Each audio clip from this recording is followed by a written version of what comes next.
So the quote says, people elevate Melo into conversations he has no business in being in, and this is his explanation.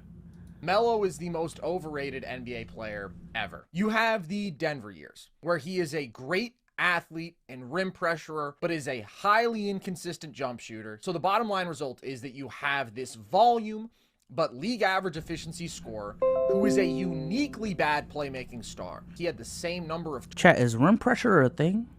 Rim pressure? turnovers as assists in his Denver career at 3.1 per game, and is a minus defensively. So in all of his Denver years, Melo's teams were a whopping 1 point per 100 possessions better with him on the floor than off it, which is a truly minimal contribution to winning if you are comparing him to any of his star peers. Then you have the New York years, where Melo is a significantly better jump shooter, but he's not nearly the same athlete. So the result is still a league average efficiency volume scorer who is a bad playmaker and who is a minus defensively. And this is like the ultimate archetype for the flashy star, non-winning player. I mean, who doesn't love a little bit of a Melo jab step pivot turnaround right in your mouth? Who didn't love young Melo with the cornrows flying high? But fundamentally, he never put together the traits that equate to winning basketball. In his playoff career, his efficiency plummeted to 51%. Is he spitting, chat? Shooting. Is he spitting? He had more turnovers than assists on the playoff stage. And he really has one W or L? W or L? career, that being the 2009 Western Conference Finals. His teams were worse with him on the floor in his playoff career, and they were barely better in the regular season. People elevate Melo into conversations that he has no place being in. Okay. So, essentially he's saying Carmelo Anthony's overrated. All right. Before I get into my analysis, expert analysis. Now, let me chill. I'm not an expert, man. I'm just a guy that loves NBA who talks about it. Melo is the most overrated. Relax, buddy. All right, let's go to the quotes and see what they're saying. All right. Oh shit. All right, let's see what he got to say. We have to stop letting just anybody talk basketball nowadays. Not only is Carmelo Anthony not overrated, but he's actually one of the most underrated players ever. I watched the dude's rant, so you don't have to. He goes on to talk about all these calculations that he pulls from his spreadsheet or his calculator about points per 100 possessions, box plus minus, whatever he can use to discredit Carmelo Anthony. But he fails to mention how only 8 dudes in NBA history have scored more points than Carmelo Anthony. He fails to mention how Melo played with 3 All-Stars during the first 14 years of his NBA career in Denver and New York, where he was an All-Star 10 times. He fails to mention how Carmelo Anthony was doubled and triple teamed pretty much every night in Denver and New York because of the lack of his supporting cast for the majority of those years. But it's so obvious that when people speak like this, they weren't there watching the games. So check the t-shirt, by the way, chat. Check the t-shirt. I don't know. We got to figure out how to take the mics away from people like this, man. And that's the narrative I'm controlling today. Stop watching basketball through calculators and spreadsheets. Wild concept nowadays, it seems like. Okay. So, a couple of things. Because this is about basketball discussions at this point. It's not even about Carmelo. We'll talk about Carmelo in a second. I just don't get this whole idea of being so counter statistics, because essentially his whole point is saying, yo, I ain't gonna lie, we put Melo in conversations that he doesn't belong in. Okay, that's his opinion. That's the take. So when you have a take, chat, let me ask y'all this. What would you do to back it up? How do you want people to back up their take? Because in literally any other field, using data, using analytics to explain your take is acceptable. It's acceptable. Now I understand if you feel like he's taking stats out of context, you know, he's using these stats in an improper fashion, that's fine. That's fine. That's a whole different conversation. But this whole idea of, yo, this motherfucker, all he does is go on Basketball Reference and bring up these stats that really don't matter. I honestly don't get that. Now the best combination is obviously film, the eye test, and stats. If you can back it up in like both through film and through statistics, then you're golden. Then you're golden. But I just don't get this counter push of like, oh, you got a take, you're backing it up with data? What the fuck? What the fuck? And then his main talking point as well is, yo, not everyone should be talking about basketball, man. We gotta take these mics away.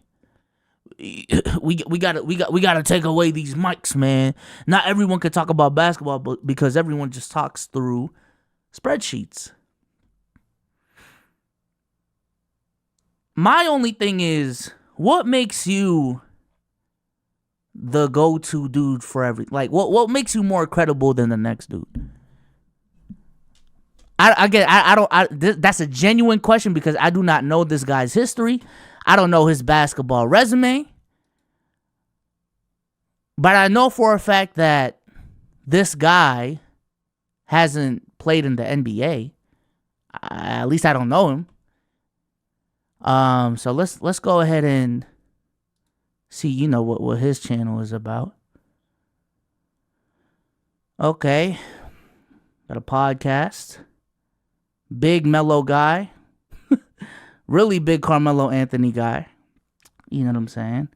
But unless I'm proven otherwise, he does look like a guy who's just like us, is a fan of the sport. He might play basketball more than me or, some of these dudes that are introverted that just stay inside. So I'll give it to him.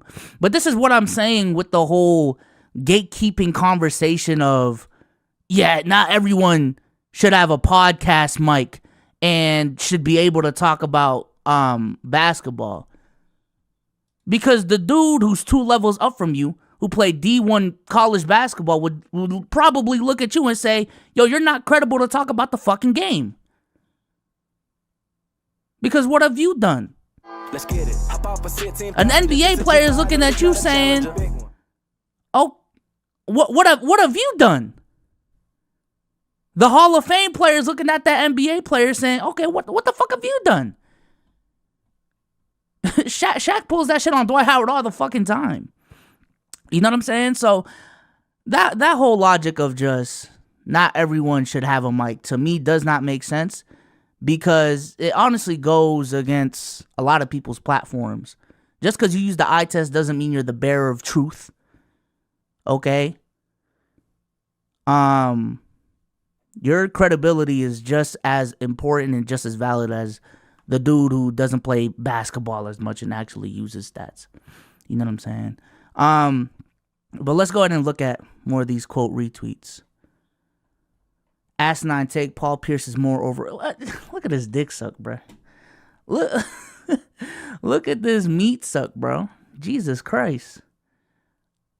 Oh, wow. Okay. Okay. Never let folks that watch basketball through a spreadsheet tell you about hoop. Okay. Do you know how insane it is for your team to be better when you're off the court in the playoffs? The only reason why he's been hyped this much. Okay, so he's pro his take. Let's see. Melo was an elite offensive player, one of the best ever. Not great on D, not great enough to floor raise bad teams to chips. And a fucking nerd tells us Melo ain't really shit, even though he was, but this is the most talented and hardest to win era in NBA history. So not every legend will win.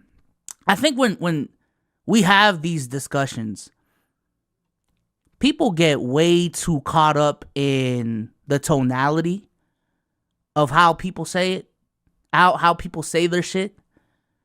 And just if your shit has negative connotations to it, oh, you must be calling the dude ass. No, at no point in this clip did bro say that Melo was ass. It goes back to this whole conversation about being overrated to me. Being overrated does not mean you're ass. It just means, like he said, you keep on getting put in conversations that you should not be in.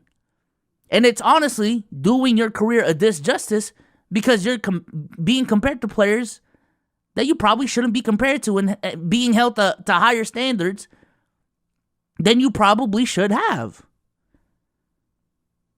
And I think that's all he said. Because when it comes to scoring, people like to put Carmelo Anthony in with the likes of a Kobe Bryant, with the likes of a Michael Jordan, with the likes of a Kevin Durant, with the likes of a LeBron James. When in reality, those guys are on different tiers compared to Melo. I'm gonna just keep it a bean. Just even from a scoring perspective, let alone as a player perspective, from a player perspective as a whole. So now when Melo gets cooked because we're comparing him to the Kobe Bryants, to the LeBrons, to the Jordans of the world, now Melo stands wanna, not too much on Melo, not too much on Melo. Okay, you're the ones that want to put him in this conversation. Let's talk ball. Let's pod for real. And when I say Michael Jordan's a better scorer, and I'll use all these fucking stats that make Melo look like garbage, now I'm gonna look like the hater. Now I'm gonna look like now I'm gonna look like the hater for saying that shit. I don't know, man. I feel like the whole like gatekeepy conversation, the nerd versus eye test dude conversation, to me is just, it's going to be one of those timeless conversations within the community, in my opinion. But going back to his take, though, the only pushback I'll give him, and maybe chat can push me back on this, pause, I feel like his assessment of Melo being overrated because he was a volume scorer on league average efficiency. Maybe it's just me, but I feel like that's not really the worst thing in the world. If you have the same efficiency if you have average efficiency, but your volume is much higher and there's more being asked from you, and your efficiency is still league average, I feel like that's a good thing. You know what I'm saying? Like, maybe I'm tripping on that. But aside from that, I mean, I don't really disagree with his take that much. Now, I think there is some credence to Melo being overhated nowadays. I will say that. Hoop Twitter, Tween Bag Twitter will always put Melo at the very top of any list. So, that's his whole separate category. But I feel like a lot of those 2000s scorers that weren't Kobe Bryant, that when you look at their efficiency wasn't like closing in on 50%, but were, really high level scores. I feel like a lot of those players are getting underrated now. That's a great word for the $10. May always find the categories of the Iguodala's and the Paul Pierces rather than the greats. Oh, damn. You think Iggy and Paul Pierce are on the same level? But, I feel it. Let's see.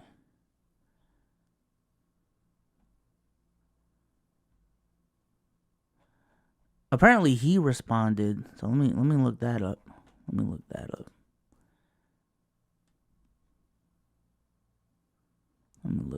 Hold on, chat. What can Melo do that Paul Pierce couldn't? Hey, man, y'all tell me. I'm not here to, slander Melo. I'm just talking about the conversation as a whole. Okay, apparently he did respond. Nerd Sesh responds on Twitter. The number I mentioned that broke your brain just showed Melo's teams performed minimally better with him on the floor versus off of it. I know jab step, pivot, spin, turnaround is fun to watch, but there is more than that to impact winning. Let's go ahead and watch the explanation.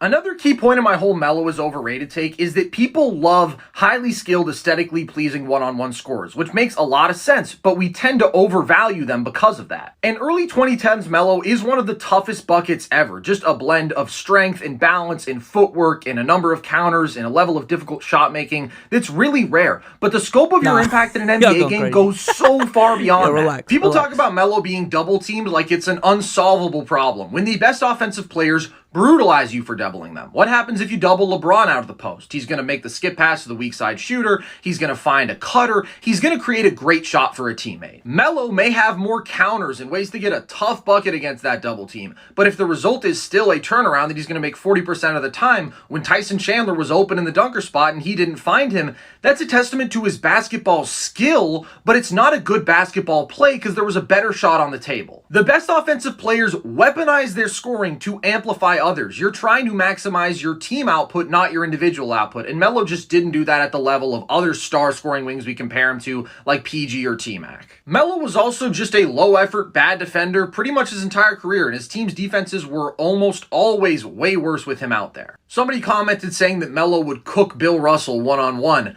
Bill Russell automatically made you the best defense in the league, 12 of his 13 seasons. He could totally transform a team in a way Melo never could without being a great scorer. And if you're just reciting that Melo's a top 10 scorer of all time, well, I mean, just the Melo would cook Bill Russell. Listen, man, Bill Russell is an impactful defender, but let's not act like he never got cooked now. You know what I'm saying? then I'm sure that you're just as passionate about defending Elvin Hayes, who's number 11, or Dan Issel, who's one spot behind Melo in ABA and NBA points combined. Raw point totals do not just equal greatness, and the skilled one-on-one scoring wing archetype, who's a negative defensively and not a real plus playmaker, has such a long track record of leading to underwhelming team results. Just in the 80s alone, you have Bernard King and Alex English and Adrian Dantley and Neek. There's a ton of guys throughout NBA history who have been tough buckets and who have been able to fill it up, but who have not impacted winning at the highest level. Melo just happened to play in this era, in New York, for a long time with an iconic style, so he gets deified, but the principle is the same. Yeah, I'm gonna be honest, I agree with the dude, man. You know what I'm saying? People want to get sensitive when you say your favorite player is overrated, which is fine. You know what I'm saying? I said this as well when the whole KD and Low thing was going on. Like, if someone called Let's Keep It a Buck overrated, okay, objectively speaking, they're not calling my shit trash. Man, I built Let's Keep It a Buck. You know what I'm saying? Like, I'm gonna feel some type of way. I'm gonna feel some type of way if someone just said Let's Keep It a Buck is overrated. So it's just natural. But at the same time, you know, two things can be true at the same time. People do get hella sensitive when people that they like get called overrated. And it looks like what bro is just saying at the end of the day is, yo, Melo is not ass.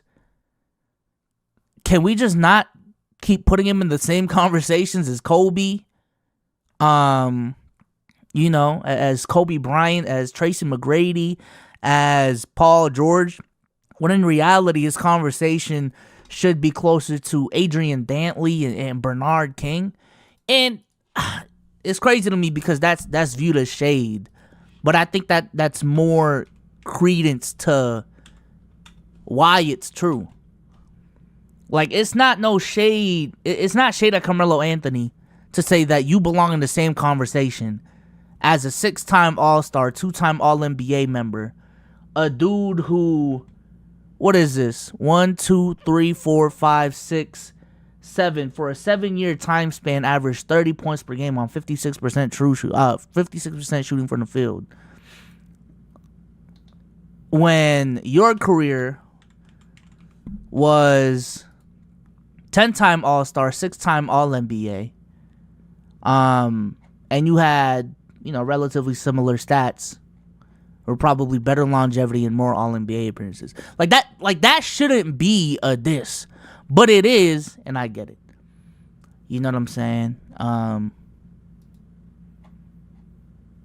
Yeah, man. That's all I got on the Melo take. That's all I got on the Melo take.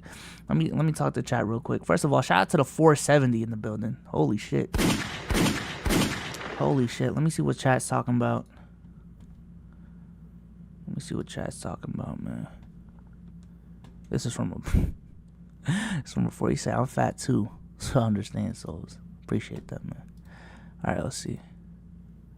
Shout out to Andrew. Join up if you want the VOD. T-Mac low-key overrated. Melo is one of the players of all time. Paul George is better. Hey, man. That's the thing, too.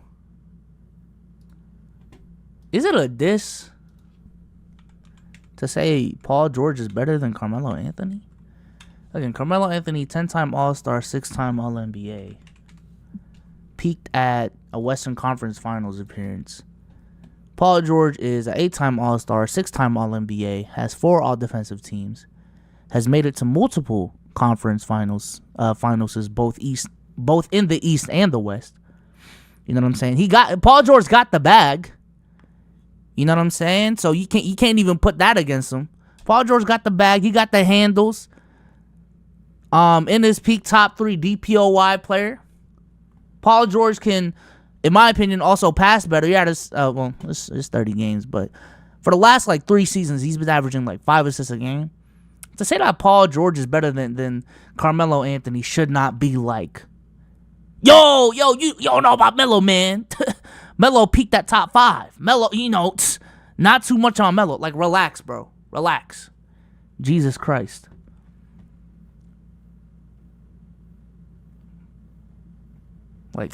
Jeez. All right, let me go back to chat. Let me go back. Melo was never top 5 in the league. Comparing Paul George and Melo's ball handling is a mid-off. Whoa! Yo, not too much, bro. Not too much. Before I bring up the bag footage, bro. Not too much. PG is not better than Tatum. All right, now we're dick sucking. JT is better than Melo already. All right. Let's talk about it, man.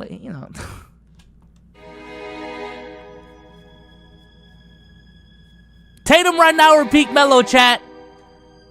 Tatum right now or peak Melo. Let me pull up a poll. Okay. I know we got a decent amount of haters in the chat as well, so I feel like this might, go in favor of Melo. Poll is up, bruh.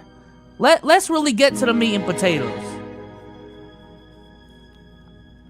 Now this is crazy. Okay, there we go. Jesus Christ, man. Can I fucking shrink this shit, bruh? This shit is so annoying. We'll better that shit.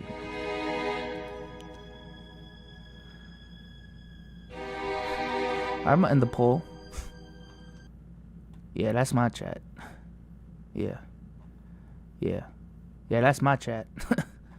Hell yeah. Nah, for real, I think if y'all want my answer,